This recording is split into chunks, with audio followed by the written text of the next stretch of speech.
pulni qayerdan olgansiz? Pulni birinchi kartadan plastikdan boshlaganman. Odamlar plastikdan pul yechib, o'sha bor pulimni boshida yutqizganman. Boshida qilmayman deganman, yana qilaverganman u narsani. Keyin plastikdan keyin o'sha kichkina summalar o'zi qanoatlantirmaganman. Kattaroq summaga o'tganman. 200 million, 300 million summaga o'tganman. Keyin ulardan ham yutqizgan paytlarim bo'ldi. Boshida juda ko'p yutqizdim, juda ko'p summa yutqizdim. Yana davom etib ketaverdi narsa. 500 million, 600 million, maksimal shu milliardga borgan. O'sha pullarni keyin yutqizganman. Qaysi chiqmagan, azart kirib ketasiz, chiqing, yana boshqa o'ylayman.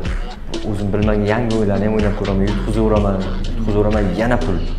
Masalan, 30 million kimdir summasida pul bor, kartasida nima aniq bilmayman, yechaman pul. Borib bankomatga borib, bankomatdan o'tkazaman keyin. Boshqatdan yana o'ynayman, yana boshqatdan akkaunt ochaman, yangi akkaunt ochaman. 1,5 ming, 2 ming akkaunt ochib yubordim, adashmasam, shuncha payt ichida juda ko'p akkaunt ochdim. Yutganlarimda shu xursand, yaxshi uxlab, dam olib, agar yutqizib qo'ysam uyqu yo'q, yana pul yechaman, yana o'ynayman.